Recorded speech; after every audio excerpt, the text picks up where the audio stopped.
रहीम अस्सलाम वालेकुम जुनैद आशिक university real estate के प्लेटफॉर्म से खुश आमदीद। आज हम बात करेंगे ओवरसीज़ पाकिस्तानी के लिए खुशखबरी है। वो खुशखबरी क्या है? आपको पता है कि जैसे टैक्स इम्प्लीमेंटेशन हुई है, नई गवर्नमेंट आई है, उसने नए टैक्स जो IMF की कंडीशन के अकॉर्डिंग अप्लाई किया है।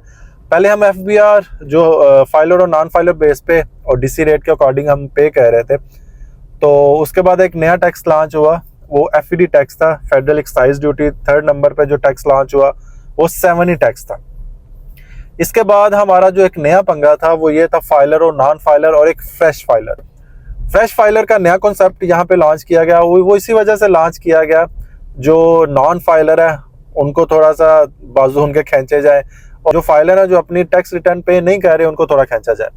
तो इसमें यही है कि जैसे अगर कोई बंदा फाइलर है तो अपनी टैक्स रिटर्न पे नहीं कर रहा, चाहे 10 साल पुराना फाइलर है, उसको फ्रेश फाइलर ही कंसीडर किया जाता है। अगर फाइलर को 3% टैक्स पड़ता है तो उसको 6% पड़ेगा। तो दूसरी बात यह है कि जो बंदा फाइलर नहीं है, नए सिरे से फाइलर हो रहा है, उसको जाहिर सी बात है 6% ही पड़ेगा फ्रेश फाइलर।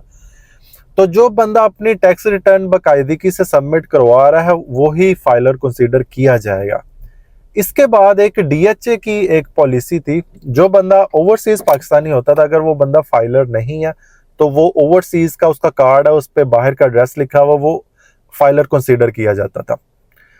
और ये कंडीशन DHA की तरफ से या पीछे जो भी इनका समझ लें कि लॉ एंड ऑर्डर था वो खत्म कर दिया गया था।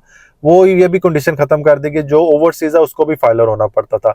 लेकिन फिर से ये कंडीशन अप्लाई हो गया, जो भी ओवरसीज पाकिस्तानी है, पाकिस्तान में प्रॉपर्टी परचेज कर रहा है, उसका ओवरसीज कार्ड बना हुआ है, स्पेशली DHA में अगर प्रॉपर्टी परचेज कर रहा है तो उसको फाइलर ही कंसीडर किया जाता है, इवन दैट अगर वो फाइलर ना भी हो। तो ये खुशखबरी है। पहले ये चलता रहा है काफ़ी देर तक, क्योंकि जाहिर सी बात है ओवरसीज पाकिस्तानी वहाँ बैठे हुए हैं तो अपनी रिटर्न वगैरह वो सारे मामलात वो कंसीडर नहीं करते ज़्यादा। तो अभी इन्होंने ये कंडीशन सेट कर दी है कि जब भी DHA गुजरांवाला में या DHA किसी भी DHS के चैप्टर में अगर आपने प्रॉपर्टी परचेज करनी है तो अगर आप फाइलर नहीं है, आपको फाइलर नहीं होना पड़ेगा। फाइलर होना एक अच्छी बात है, जाहिर सी बात है, वो एक बाकायदगी से वो सारी चीज़ें बंदा लेके चलता है। तो अब उनको अगर वो फाइलर नहीं होना चाहते तो अपनी प्रॉपर्टी DHS में परचेज कर सकता है। ये खुशखबरी थी, मैं क्या अपने व्यूवर्स को आपके साथ शेयर करूं।